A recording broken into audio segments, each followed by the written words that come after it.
Olá, povo de Deus, a paz do Senhor Jesus Cristo. Estamos aqui com mais uma aula. Agora com a lição de número 10, vamos falar de amor, caminho excelente. 1 Coríntios 13. Já quero pedir a você, se inscreve no canal, deixa seu like, participe juntamente conosco. Nos ajuda aí, pessoal, a chegar aos 1000 inscritos, tá bem pertinho, dá essa força pra gente, tá bom?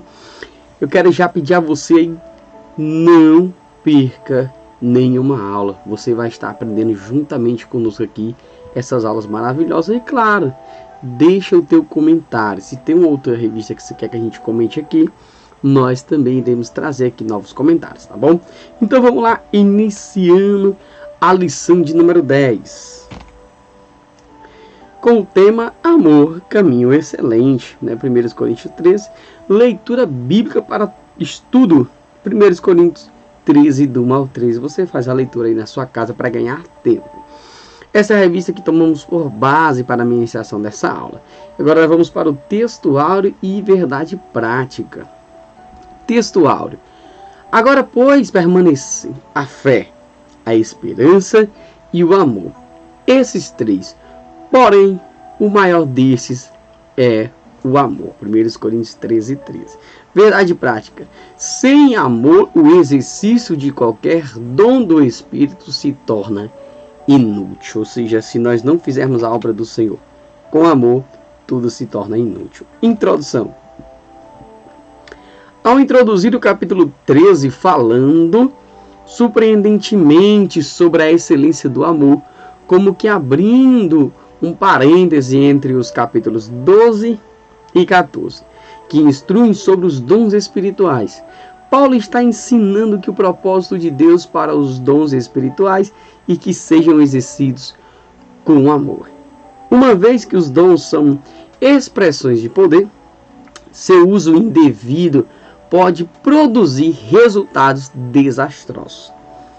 Essa inversão acontece quando a pessoa que exercita o dom é glorificada em lugar do doador do dom, ou seja, como toma glória para si ao invés de glorificar o nome do Senhor.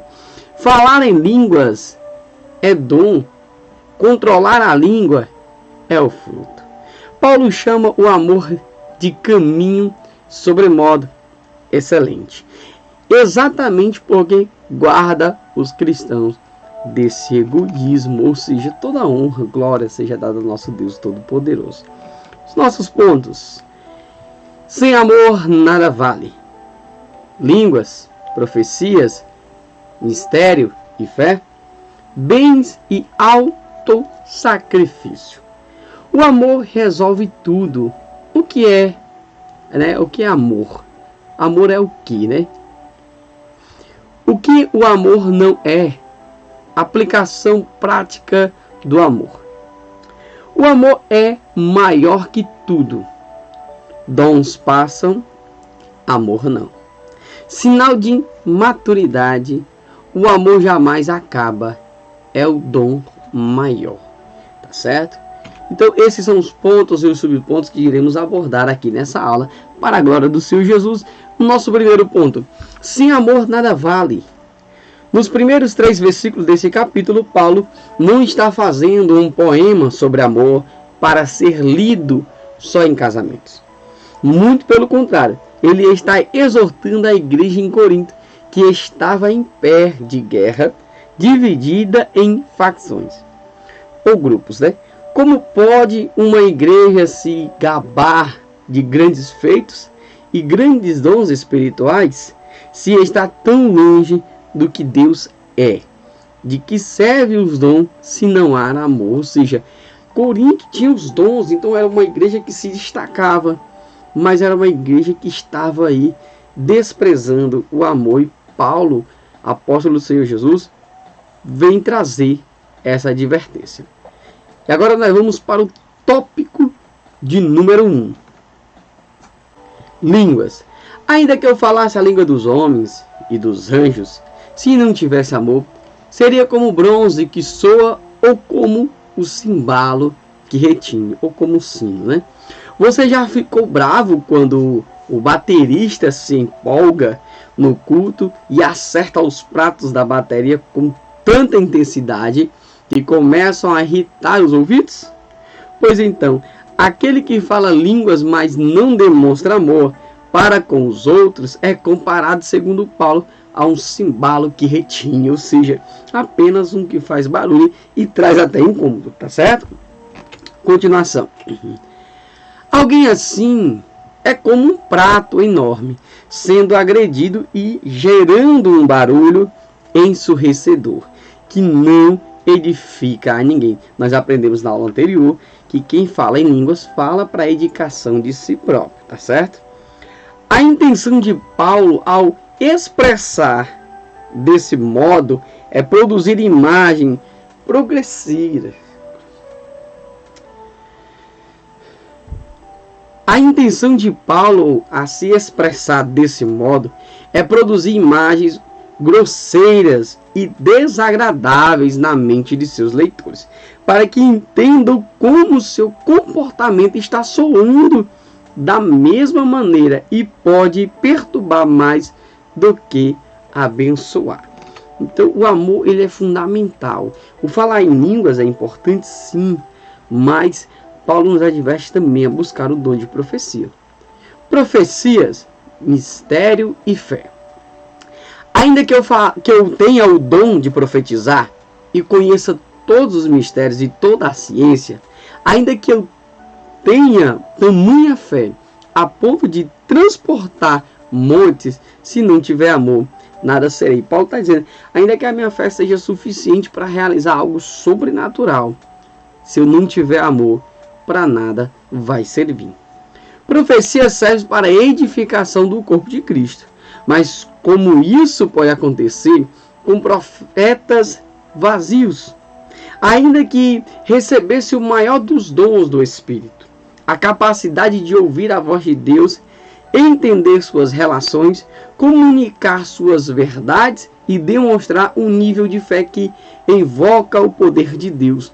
Um cristão não seria como algo sem amor.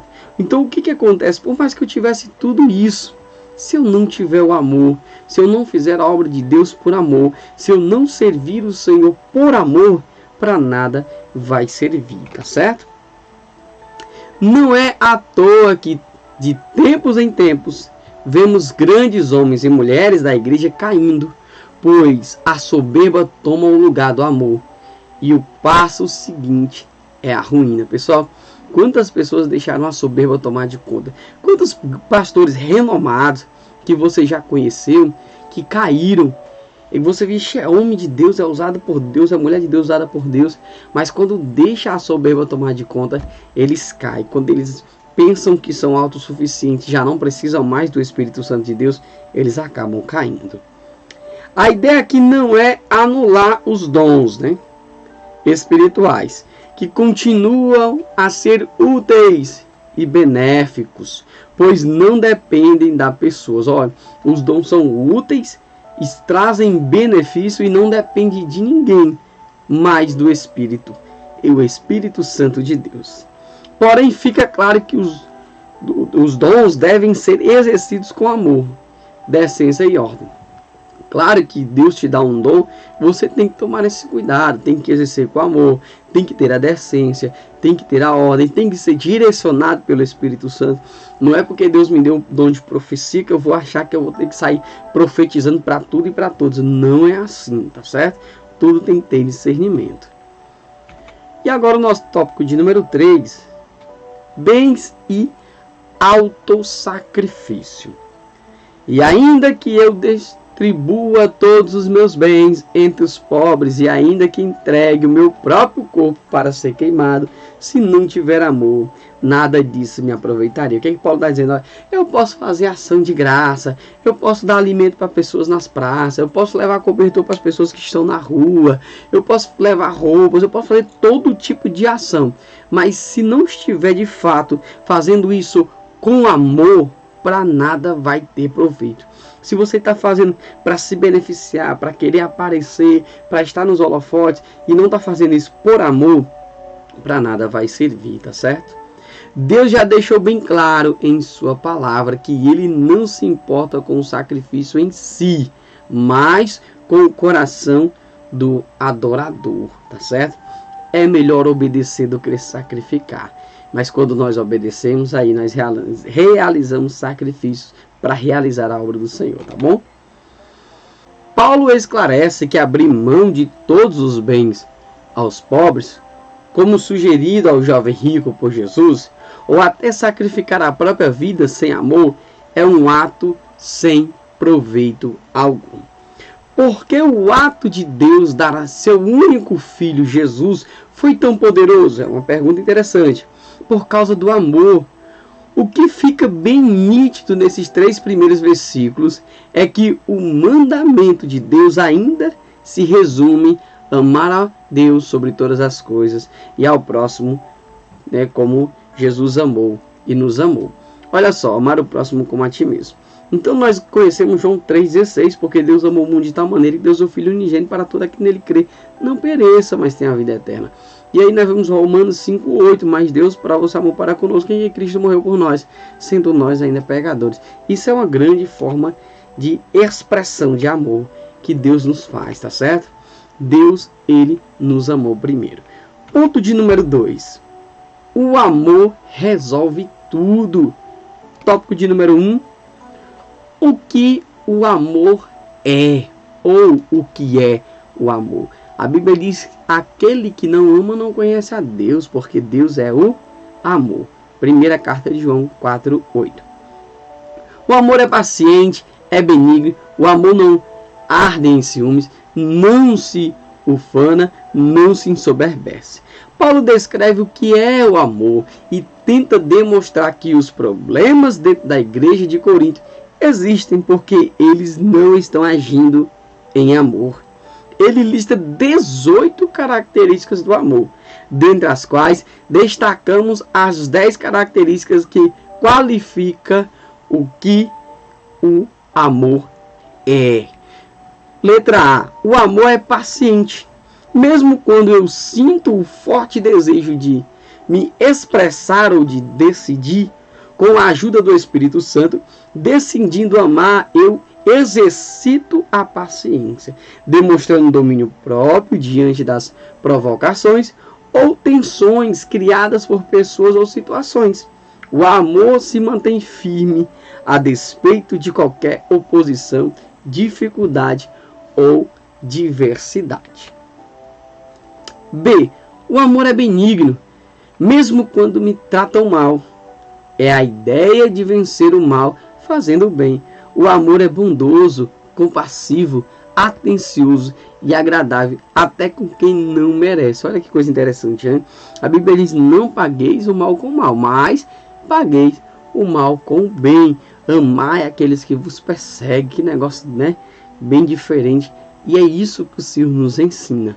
Porque o amor, ele é compassivo. O amor, ele é bondoso. O amor, ele faz com que nós venhamos superar até mesmo as maldades feitas contra nossas vidas, e aí amamos as pessoas, tá certo? Letra C. O amor regozija-se com a verdade, mesmo que mentir pare a ser mais fácil, parece ser mais fácil, né? O amor alegra-se com o conhecimento da verdade, pois a verdade liberta, pessoal, tá certo? Conhecereis a verdade, ela vos libertará, pois se o Filho vos libertar, verdadeiramente sereis livres. A verdade é Jesus e o Filho também é o Senhor Jesus. O amor tudo sofre. Letra D. Mesmo quando as decepções são esmagadoras, o amor é tolerante. Sofre, mas não perde a esperança e guarda a perspectiva do Espírito Santo na possibilidade de mudanças. Olha só. Ou seja, por mais que eu sofra, eu espero essa perspectiva que há aí uma possibilidade de uma ação do Espírito Santo para fazer aí mudanças, pessoal. Não, a esperança, ela não se perde. O amor tudo crê. Letra E. Ainda que os outros não creiam, eu devo manter a minha fé no poder transformador do Evangelho e do Espírito Santo, crendo que o Espírito Santo é que convence o homem do pecado, da justiça e do juízo. É o Espírito Santo que vai fazer a obra na vida das pessoas. F. O amor tudo espera. Mesmo que a esperança de todos já tenham morrido, O amor aguarda o cumprimento do plano de Deus. Perdeu-se a esperança, eu vou continuar crendo, porque o amor aguarda o cumprimento deste plano do Senhor na minha vida. G. O amor tudo suporta. Abrir mão de privilégio em favor dos irmãos, especialmente quando eu penso que não posso mais suportar certas pessoas ou circunstâncias. O amor permanece firme diante do sofrimento. As próximas 3 características serão estudadas mais amplamente no tópico 3, ao final desta lição, e jamais acabam. I, permanece, e J, é o maior. Continuando, pessoal, vamos lá agora o tópico de número 2. O que o amor não é? Não se alegra com a injustiça, mas regozija-se com a verdade. Segue a lista das 8 características que designam o que o amor não é, tá certo? Aqui são 8 características que vai mostrar o que o amor não é, como nós vimos aquilo que o amor ele é. O amor não arde em ciúme, especialmente quando percebo que outros têm se destacado mais que eu. Não é certo nem amoroso fomentar a rivalidade, nem cobiçar a vida do próximo. Isso é sinal de insatisfação com o que Deus tem lhe dado. Pessoal, cobiçar o que é dos outros, isso já está ferindo o mandamento do Senhor. Não cobiçará nada do teu próximo, tá certo? Espera no Senhor, que no momento certo a tua bênção virá. B. O amor não ufana, mesmo quando eu tenho vontade de contar para todas as minhas realizações, o amor não glorifica a mim mesmo, mas honra ao próximo e glorifica a Deus. Olha que coisa interessante, tá? O amor não é para trazer glória para mim. A Bíblia diz: façais aos homens aquilo que quereis que vos faça. Então, se eu quero, né, o bem das outras pessoas, eu não vou estar trazendo glória para mim, mas o nome do Senhor é que será glorificado na minha vida. Letra C. O amor não em si soberbece, mesmo quando eu penso que estou com a razão. O amor não é altivo e não tenta dominar os outros. O amor se preocupa em dar-se e não em afirmar-se. Olha só. Então, essa altivez, essa prepotência, isso não é amor. Nós não podemos desprezar as outras pessoas. Pelo contrário, o amor é abrir mão até mesmo da razão para evitar brigas, para evitar contendas, é dar a outra face, tá certo? O amor não se conduz inconveniente, não age inconvenientemente, mesmo que isso possa trazer a atenção para mim. O amor não constrange os outros, mas os recebe e os faz se sentir bem, tá? Ou seja, o amor não é para trazer constrangimento às pessoas, mas é para receber as pessoas de uma forma que vai lhe trazer a alegria, que vai fazer aquelas pessoas se sentirem acolhidas, se sentirem bem. Letra E. O amor não procura os seus próprios interesses. Olha, se eu estou preocupado só comigo mesmo, eu não estou cumprindo aquilo que Jesus diz: amar o próximo como a ti mesmo. Quando eu penso somente em mim e esqueço do meu próximo, eu não estou expressando esse amor. Mesmo quando eu tenho muito a ganhar com isso, o amor, por um ato de vontade, procura servir ao invés de ser servido. Ou seja, quem ama vai servir o próximo, ao invés de pensar em ser servido. F. O amor não se exaspera. Mesmo quando tentam me provocar, não devo me exasperar. A ideia é não ser uma pessoa melindrosa, nem estar predisposto a ofender. O amor não desiste de treinar outros na justiça, mesmo diante de falhas e provocações. Pessoal, o que acontece? Quando nós amamos, nós não ficamos arquitetando contra as outras pessoas. Nós não somos pessoas predispostas a ofender. Até esse cuidado no falar nós temos que ter. Porque nós não devemos ser pessoas ásperas, tá certo? Mas nós temos que tentar no máximo, claro, dentro da condição, ser pessoas mais tranquilas, mais mansas, tá certo? E outra coisa, nós não podemos ser uma pessoa melindrosa, pessoas que ficam com milindres, já pensando com maldade, tá certo? O amor não se ressente do mal. É o grande perigo de me tornar-se prisioneiro do meu próprio ódio. O amor decide não levantar a ofensa passada, já cobertas pelo perdão. O que é isso? Trazer à tona o passado. Eu te perdoei porque tu cometeu isso e aquilo. Enfim, não trazer o passado à tona. Quem ama, perdoa, e quem perdoa, esquece. O amor não se alegra com a injustiça. Lembra que o Senhor diz que os pecados foram jogados no mar do esquecimento. O amor não se alegra com a injustiça, mesmo que a outra pessoa mereça. Não é porque a outra pessoa merece, porque cometeu um crime, cometeu um erro, ela deve pagar pelo seu erro, mas ela não deve sofrer injustiça. Ela tem que ser, claro, julgada dentro da lei, né, dentro dos conformes. Continuando, vamos lá. Olha só, que maravilha, essa aula é muito boa. Ambiente. Tópico 3. Aplicação prática do amor. Tudo sofre, tudo crê, tudo espera, tudo suporta. Se pegarmos o que já estudamos no capítulo 6 desta carta, o contexto do litígio entre os irmãos fora da igreja, o que deveria ter acontecido se o amor fosse o caminho seguido pelas partes. Ou seja, muitos problemas haveriam sido resolvidos ali mesmo dentro da congregação, sem a necessidade da exortação do apóstolo Paulo. Teria resolvido os litígios e provavelmente não haveria um processo entre irmãos, caso eles fossem pacientes, bondosos uns com os outros, não arrogantes e não soberbos.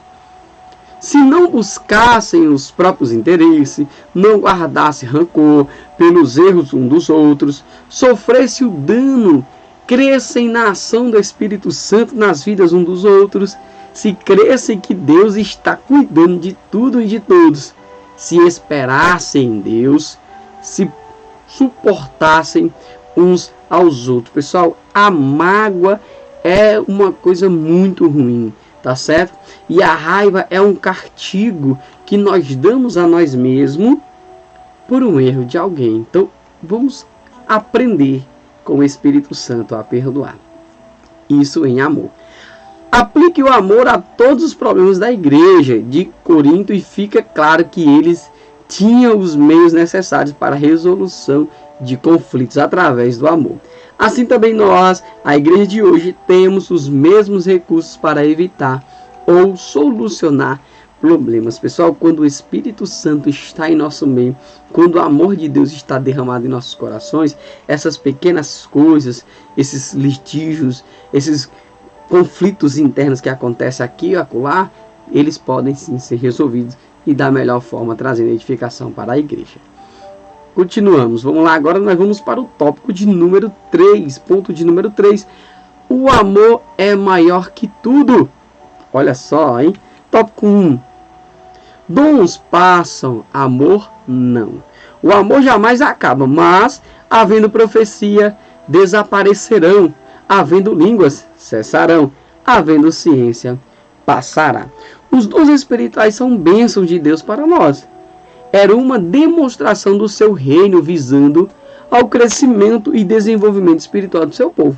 Mas eles terão fim. Quando Jesus voltar e nos tornarmos plenos nele, então não necessitará mais dos dons, porém o amor permanecerá. Amor é sinal de maturidade. Amor será a régua, a forma, os usos e costumes do céu. Por isso, o amor deve ser preservado e praticado desde já, nos preparando a amadurecendo para aquele dia. Pessoal, nós estamos aqui num processo de amadurecimento. Então, cristãos maduros terão aí, claro, uma experiência maior de vida e saberão lidar melhor com essa situação. Mas nós também temos que ter atenção aos mais novos na fé, ensinando a ele que a caminhada cristã ela passa pelo amadurecimento e todos nós estamos em contínuo amadurecimento. E o amor é um sinal de maturidade. Se você ama, você está amadurecendo. Pode ter certeza. Tópico de número 2. Sinal de maturidade. Aqui já é o sinal. Quando eu era menino, falava como menino, sentia como menino, pensava como menino. Quando cheguei a ser homem, desisti das coisas próprias de menino. Chega um momento em que Paulo diz que abandonou as coisas de menino, como egoísmo, exclusivismo e etc. Pois ele quis buscar coisas maiores. O amor caracteriza a vida de um discípulo de Cristo, que é um culto espiritual. De que forma? Amando aos outros com o amor que Deus já derramou em seu coração. Tá certo? Então Paulo está dizendo, olha, quando eu era menino eu fazia as coisas de menino, qualquer birra, qualquer coisa. Isso ele está falando muito espiritual. Quando eu era novo convertido, eita, se pisasse no meu pé não ia dar certo. Mas a maturidade vai trabalhando em nossas vidas, o Espírito Santo vai nos libertando de muitas coisas, e aí nós vamos amadurecendo. E aí esse sinal de maturidade ele vai se demonstrando a cada dia. Tópico de número 3. O amor jamais acaba. É o dom maior. Agora, pois, permanece a fé, a esperança e o amor. Esses 3, porém o amor desses é o maior. Por fim, o texto apresenta o amor junto com a fé e a esperança e afirma categoricamente que o amor é o maior de todos. Isso acontece justamente porque a fé e a esperança apontam para o amor. Se observarmos Hebreus 11:1, percebemos que a fé é a certeza absoluta das coisas que se esperam. Ora, a fé é o firme fundamento daquilo que se espera e a prova daquilo que não se vê. Continuação. E é justamente isso o que Paulo está dizendo. Temos certeza absoluta de que o amor permanece, e isso nos traz esperança, porque o amor é maior até mesmo que a fé e a esperança. O amor jamais acaba. Que afirmações profundas e maravilhosas. O contraste paulino entre a natureza temporal dos dons e a natureza eterna do amor revela uma característica impressionante. O amor jamais acaba. Por isso, o amor é bom e firme, alicerce para todos os nossos atos, inclusive como sustentáculo da família. Quando o amor reina na família, ele fortalece a base, ele é a estrutura, ele é o sustento que faz a união desta família, tá certo? Glória a Deus. Quero agradecer já a você que está aí até esse momento. Vamos para a nossa aplicação pessoal. O propósito de Deus para os dons espirituais e que eles sejam exercidos com amor. Se você tem um dom de Deus, use ele com excelência, exerça ele com amor. E os nossos agradecimentos, agradeço a Deus por essa oportunidade, a você que é inscrito, em nosso canal, a minha esposa Gabi Menê, aos familiares, aos amigos, a PEC e a YouTube, que nos dá a oportunidade de estarmos aqui trazendo essa aula. Que Deus possa abençoar a vida de vocês poderosamente e que o amor do Senhor reine sobre a vida de vocês, levando, conduzindo cada um a um caminho excelente. Que Deus em Cristo Jesus abençoe e vos guarde e até a nossa próxima aula.